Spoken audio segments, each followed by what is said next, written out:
এবং আদম আলাইহিস সালামকেও পরবর্তীতে খেয়েছিলেন এই শয়তান। সেই শয়তানের লানতে আজকে আদম এবং বিবি হাওয়া পৃথিবীতে এসেছিলেন। সুতরাং মানুষকে যখন ধোঁকা দেয়, মা বোনদের কাছেই বেশি ধোঁকা দেয়।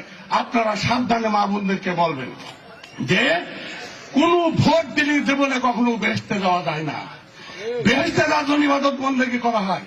পৃথিবীর ইতিহাসে, ইসলামের ইতিহাসে পৃথিবীর শুরু থেকে আজকের পর্যন্ত যত নারীর জন্ম হয়েছে তার ভিতরে সব থেকে আমল আখলাক এবং সব থেকে বড় গুরুত্বপূর্ণ হযরত মুহাম্মদ রাসূলুল্লাহ সাল্লাল্লাহু আলাইহি সাল্লামের কন্যা মা ফাতেমা কারবালার প্রান্তরতান হাসান হোসেনের রক্তে রঞ্জিত হয়ে সমগ্র পৃথিবীর যুবকদের ব্যক্তির ভিতরে সর্দার হচ্ছে হাসান আর হোসেন। সেই মা ফাতেমা যেদিন মারা গেল, একজন সাহাবী কবরের কাছে যে বলছে, কবর তোর ভিতরে আজকে কাকে রাখবো তুই কি জানিস?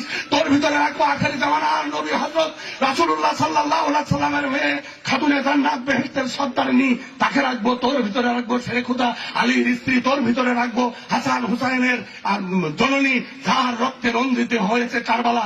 সুতরাং তারপরেও তুই যেন তার সাথে বিয়াদবি করিস রে। কবর থেকে আওয়াজ হলো, কার মা আমি জানি না, কার কন্যা আমি জানি না, শেরে খুদা আলীর স্ত্রীকে আমি জানি না। আমার ভিতরে যদি ভালো আমল না নিয়ে আসে আমি কাউকে চেনবো না, আমি সাজা দেবো। এইটাই কবর থেকে বের হয়ে এলো।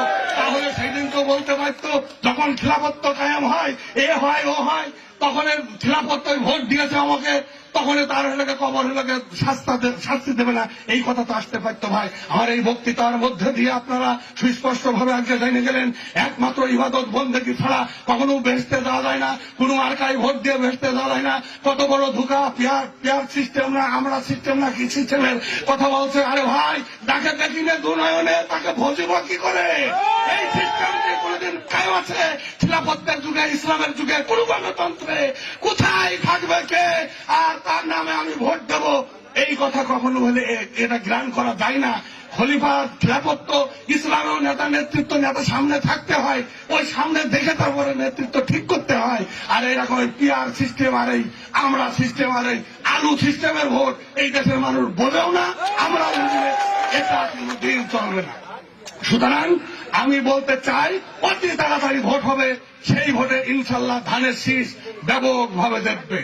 বাংলা যখন স্বাধীন হতে চাই, বাংলার মানচিত্র ক্ষত বিক্ষত করার জন্য আপনারা একবার ওই পশ্চিমাদের বিরুদ্ধে সাথে আপনারা সন্ধি পাতিয়েছেন, দিকে বাংলার স্বাধীনতাকে ধ্বংস করতে চেয়েছেন, নতুন করে হাসিনার সাথে বারবার 3 বার ষড়যন্ত্র করে আমার বাংলা ভারতের হাতে দিতে চেয়েছেন।